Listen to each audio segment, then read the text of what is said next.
So I never really done a video like this before. I usually do videos on commentary, playing video games. Sometimes I've done like streams and such, but it's never really evolved and I've never really done anything different. But I wanted to try something new today, and I want to talk about Shadow the Hedgehog. More specifically, why I like Shadow the Hedgehog. Shadow the Hedgehog is one of my favorite video game characters of all time, and is definitely one of my favorite Sonic characters. Is he my favorite? I don't know, but he is definitely one of my favorite characters. So let's talk about his backstory. Basically, Shadow the Hedgehog was created 50 years ago by Professor Gerald Robotnik, which is Dr. Eggman's grandfather, and he was created as the ultimate life form. Professor Gerald, I'm just gonna call him the Professor really wanted to create an ultimate life form as a cure for his granddaughter Maria. Now Maria apparently had this extreme disease. In the comics they called it NIDS, or Neuroimmune Deficiency Syndrome, I think. However, in the video games they never mention this, they just say that she has a disease, and she's bound to die apparently. So the professor decides to create Shadow as a cure for her. During this whole adventure that they have on the colony, Shadow and Maria grow a close relationship to each other. Now I'm not talking about dating, because ew, that's gross. No, I'm talking about they have a really powerful relationship. They become on the level of siblings. You could tell, even in the flashbacks in Sonic Adventure 2,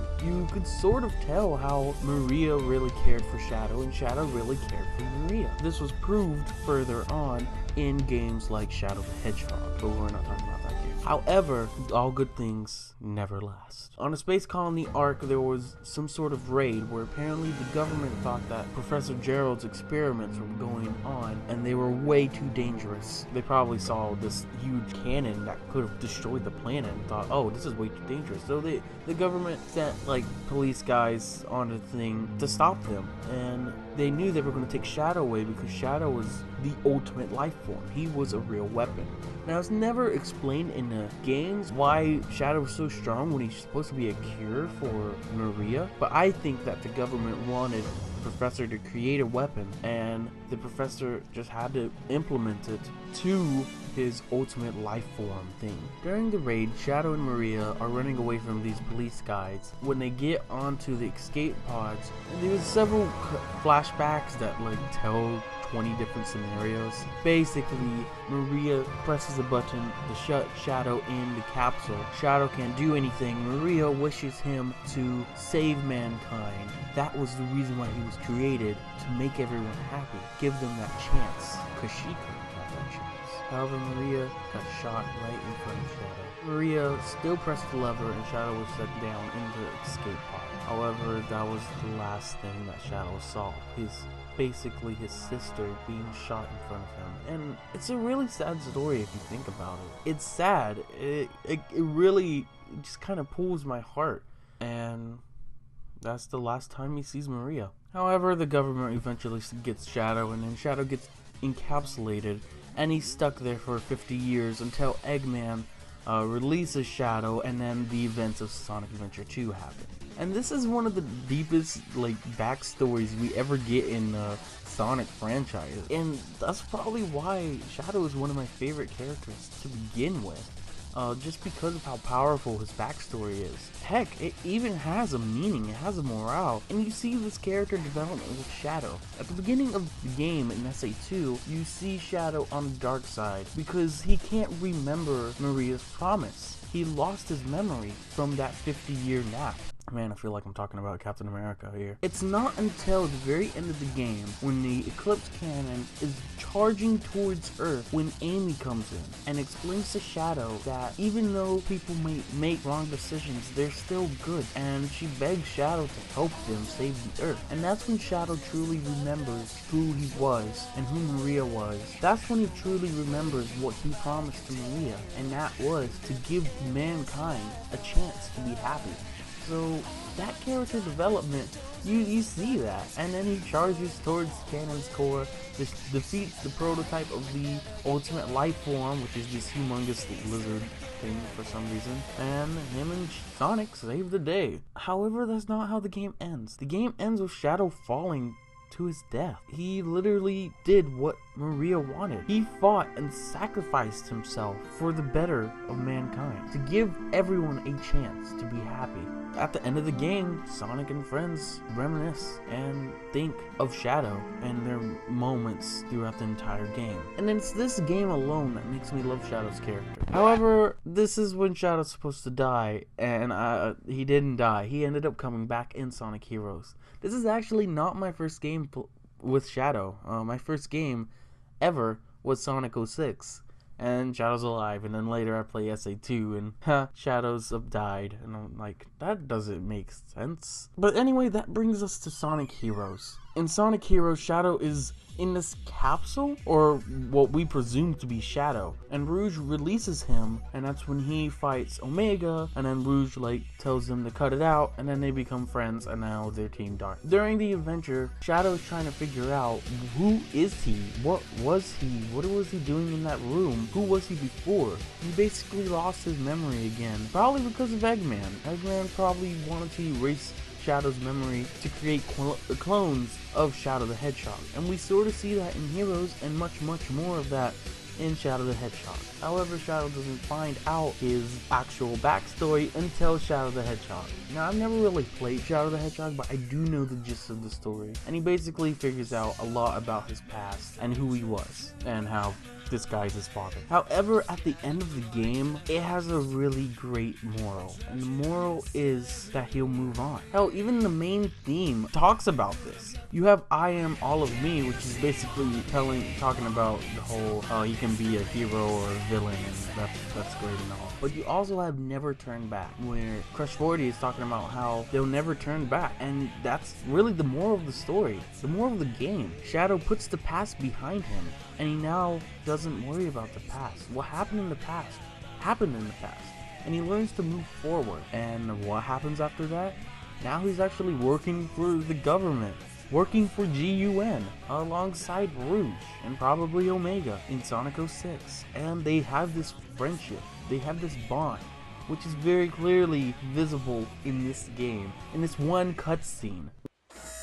The one that defeats and seals you in the future is me.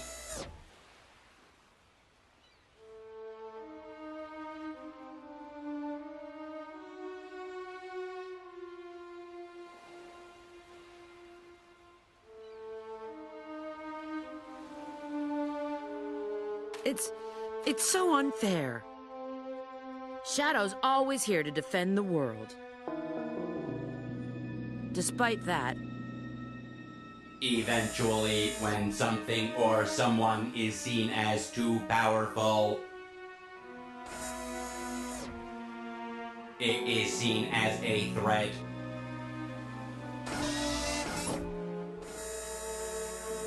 And then the world becomes its enemy.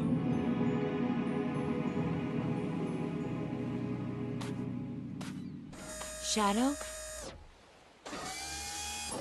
Even if you believe everyone in the world will be against you, know that I'll always remain by your side. Remember that.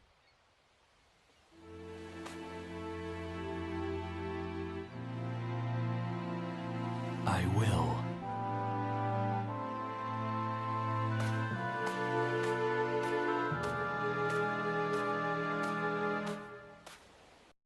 Look, even though this game may be claimed as bad, and I do agree on some levels, this is one of the best cutscenes ever that we see with Shadow and his relationship with other characters. Shadow has grown to move away from being alone and moping about the past, and now he has this new relationship, this new revived relationship. He's part of Team Dark. However, this is where Shadow's story ends. In later games, we really don't see Shadow's personality anymore. In fact, ever since we got this new voice actor, Shadow's acted like this completely different character that my personal self refuses to take as Shadow. Why, yeah, here it comes. Eat this. Get lost. Out of my way.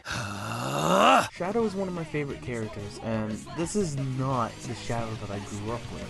This little douche emo guy that hates Sonic and wants to beat him up. Granted, we see more of this in Sonic Boom, which is a different universe, but you still have that same feeling with like Sonic Generations or that one Sonic Riders game that no one liked. No matter how many times you try, you can't win. More like you'll join him and his friends in their pity party. Enough talking. Let's be done with this. Oh wait, people like that one? I don't know, I never played it. And that's the end of Shadow's story, and it's a really sad way to go. I really loved Shadow's story all the way to Sonic 06, but after that, we lost who Shadow was. It's almost like Sonic Team forgot what made Shadow, Shadow. Do I want Shadow to appear in games later? Well, of course I do. Shadow is one of my favorite characters, and I do love his gameplay because it's basically Sonic's gameplay, but has a slightly different ability or different story. That's what I like about Shadow in Sonic Adventure 2. That's what I liked about Shadow in Sonic Heroes, and that's what I'm gonna like about Shadow in Sonic Forces, or at least I hope so. I don't know, the game hasn't come out yet. It's gonna come out in like a month from now. But Shadow's whole personality has this theme of leave the past behind you and move on. He's been through a traumatic experience. The only character that he loved gets shot right in front of him, and while he may not ever let that go, he's moving on, and that tells a lesson to everyone. And you know, I'm sure this has been said before, but your favorite characters are usually the ones you relate to the most. And I can really relate to Shadow. I really can. In this situation, Shadow's probably one of the most relatable characters to me. Lastly, I know I just talked about his whole story and all, but I really want to mention his design. I really do like his design. It's another Hedgehog, which it's the first time for the series, back in 2001. And I think his appearance, his design, kind of reflects who he is, as well as what he was meant to be. He was created to be this sort of anti-Sonic, and he really developed into more than that. He's not just an evil Sonic. He's Shadow the Hedgehog. Anyways, tell me what you guys think about Shadow the Hedgehog. I'd love to hear your thoughts on it. This is a completely different video than I usually do, and this is completely unscripted, so I'm sorry if I stuttered or messed up or if I'm leaving out anything. But thanks for watching. If you want to see more of this, then tell me, and maybe I will do more videos like this. If not, maybe this will be a one and done thing. But yeah, thanks for watching. Check out other videos. I do other stuff, and have a great rest of your day, guys.